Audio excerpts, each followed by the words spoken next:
Olá, meus amados irmãos, graça e paz da parte de Deus, nosso Pai, e do nosso Senhor e Salvador Jesus Cristo. Domingo passado, meus irmãos, nós refletimos olhando para o futuro, com base no tema Prepara-te para te encontrares com o Senhor teu Deus. Hoje, nós continuaremos olhando para o futuro, pensando no fato de que Jesus vem sem demora. E esse é o nosso tema, Jesus vem sem demora. Conforme nós lemos em Apocalipse 22, verso 20, aquele que testifica estas coisas diz, certamente cedo venho, ou venho sem demora, né? E João responde, amém, ora vem, Senhor Jesus. Quem dos irmãos espera morrer um dia, morrer? Não porque queira morrer, mas por saber que a morte é algo natural. Obviamente, meus irmãos, é muito normal esperarmos morrer um dia, assim como também é muito normal, muito natural esperarmos ficar idosos, não por querermos, mas por sabermos que esse é um processo natural da vida. Então é muito normal. Entretanto, meus irmãos, nós que cremos em Jesus, deveríamos fazer nossas as seguintes palavras e atitudes de uma determinada pessoa, que disse assim: para mim, a segunda vinda de Cristo constitui uma brilhante e perpétua luz a iluminar o caminho que torna os dias presentes suportáveis. A segunda vinda de Cristo, a vinda, o retorno de Jesus. Então, à noite, ao recolher-me ao leito, nunca repouso a minha cabeça no travesseiro sem pensar que antes da alvorada despontar, antes de eu acordar, possam soar os vibrantes clarins anunciando a sua gloriosa chegada. Ao iniciar o meu trabalho diário, tenho sempre presente a possibilidade de que o Senhor possa retornar e interromper esse trabalho. Então, meus irmãos, essa é que deve ser a atitude de confiante expectativa de nossa parte, da parte de todos os que creem. Não devemos ficar aguardando a morte. Devemos aguardar a Cristo, ainda que nós saibamos que a morte pode acontecer antes da vinda de Cristo para todos.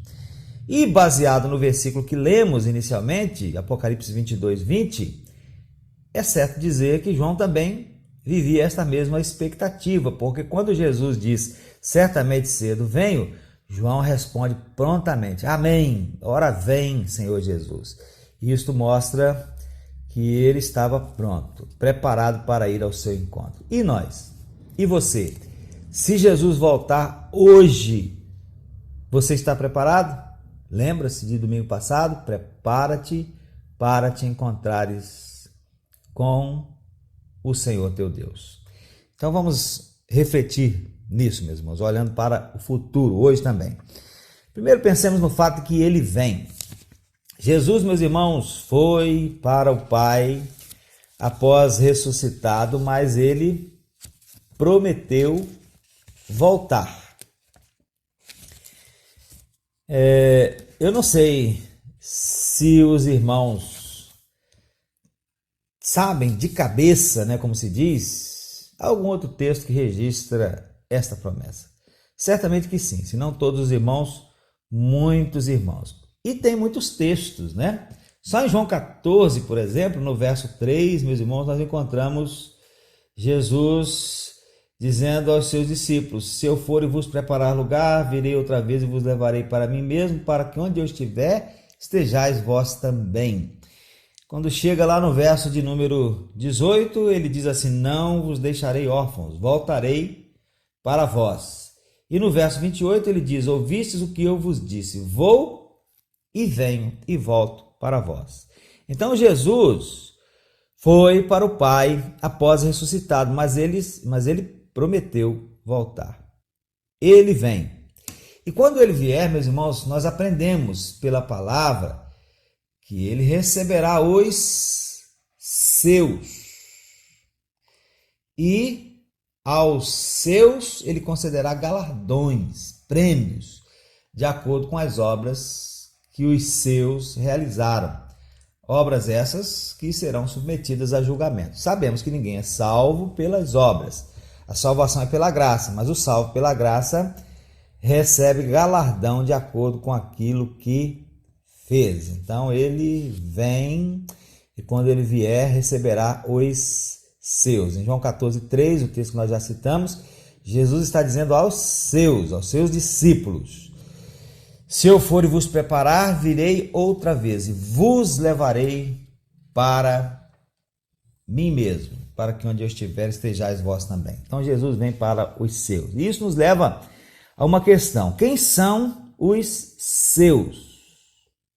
Lá, quando Jesus disse isso, ele estava falando para os seus discípulos, aqueles que ele convocou para serem seus seguidores. Mas e hoje, passados muitos anos, muitos séculos, quem são os seus, os de Jesus? 1 Tessalonicenses 4, a partir do verso 13, meus irmãos, nós lemos assim, o apóstolo Paulo diz assim àquela igreja de Tessalônica: não quero, porém, irmãos, que sejais ignorantes acerca dos que já dormem ou morreram, para que não vos entristeçais como os demais que não têm esperança.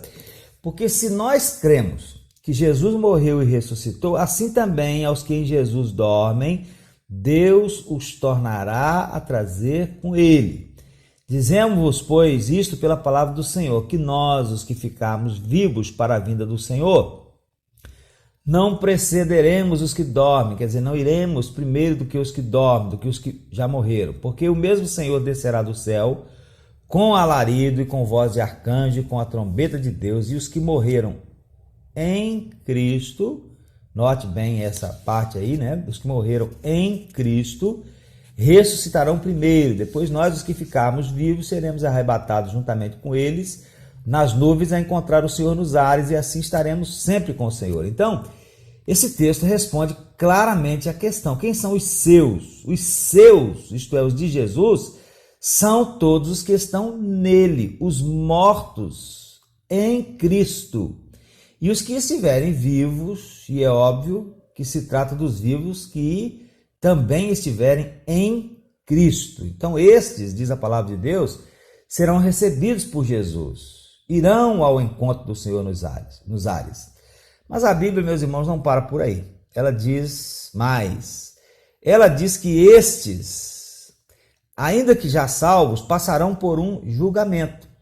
Não um julgamento para determinar o seu lugar de moradia eterna, porque esse já está definido no momento em que a pessoa recebeu a Jesus pela fé. Porém, um julgamento de suas obras para determinar o recebimento de galardões, uma espécie de recompensa. Veja, João 5,24 diz assim: na verdade vos digo, Jesus é quem está dizendo, que quem ouve a minha palavra e crê naquele que me enviou tem a vida eterna, e não entrará em condenação, mas passou da morte para a vida.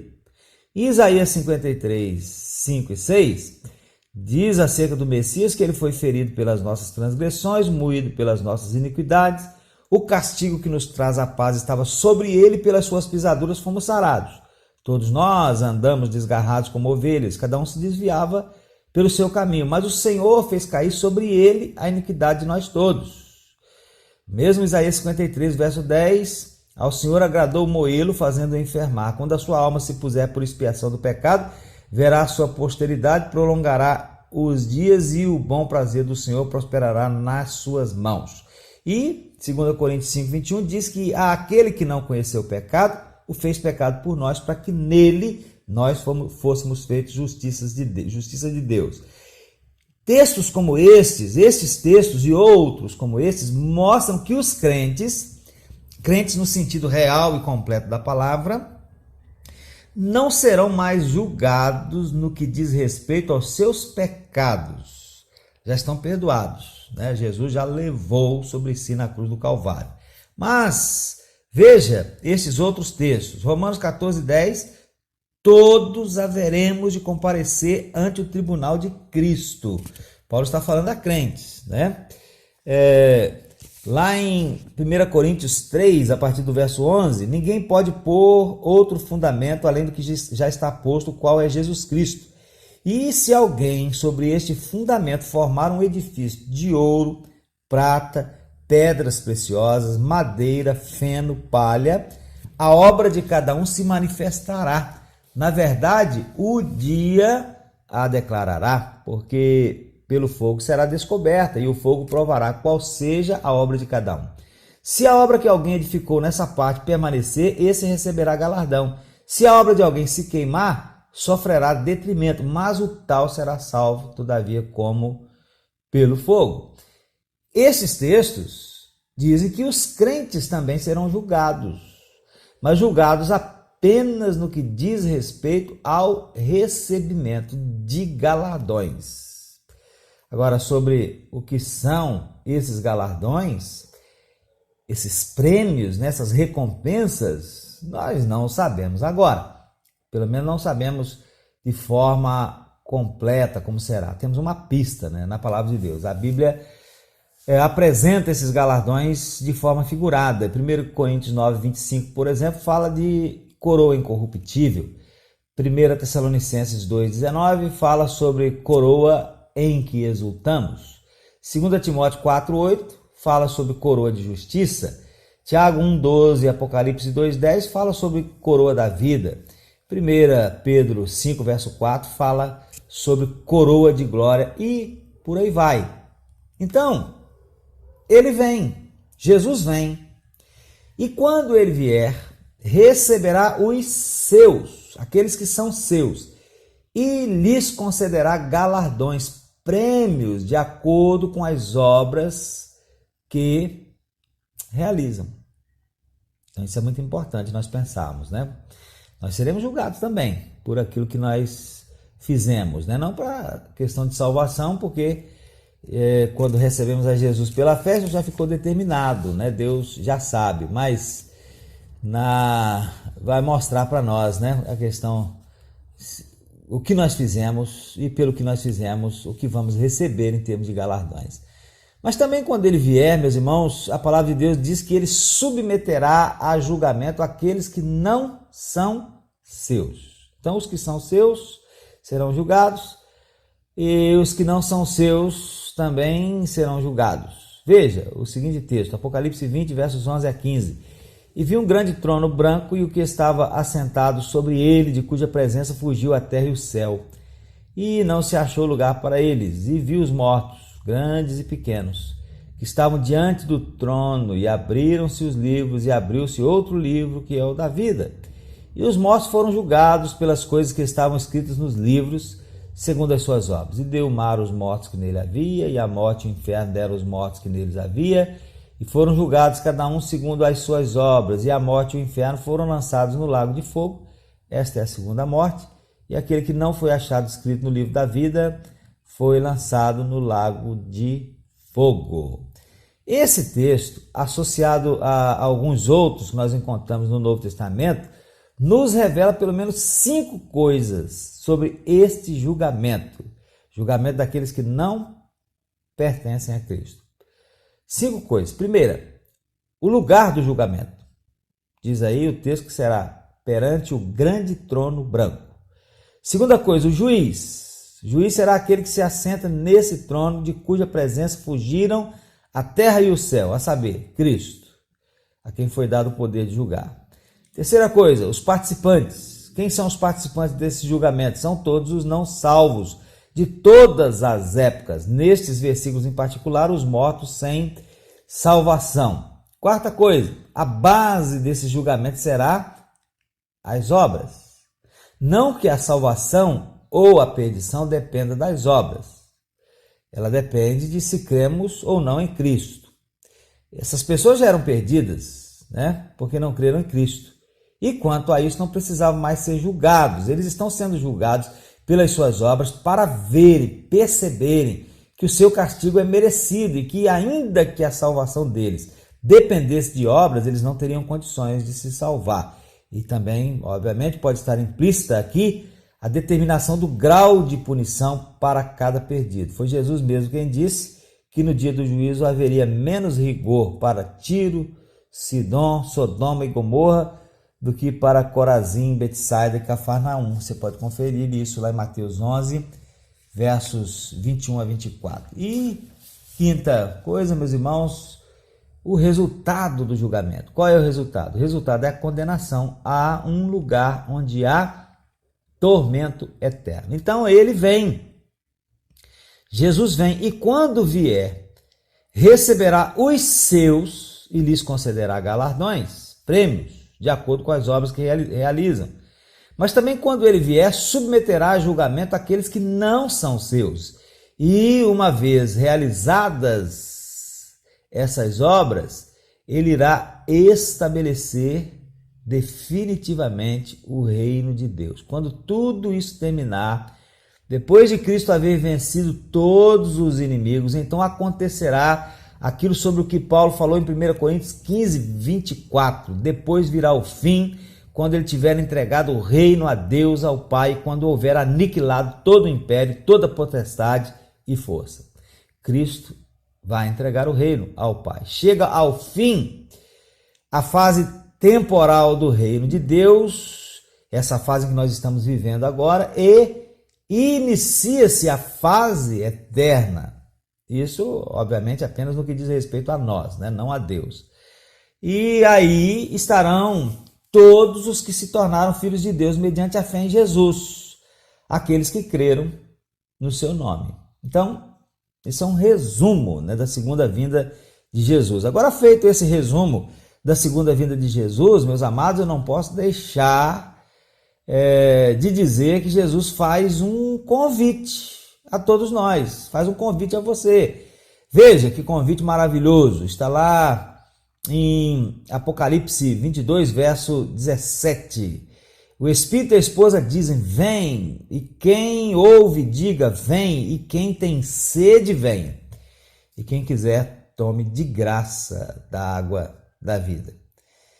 Em Apocalipse 7, 17, meus irmãos, nós aprendemos que é Jesus quem guia para as fontes da água da vida. Veja, porque o Cordeiro que está no meio do trono os apacentará e lhes servirá de guia para as fontes das águas da vida, e Deus limpará dos seus olhos toda lágrima.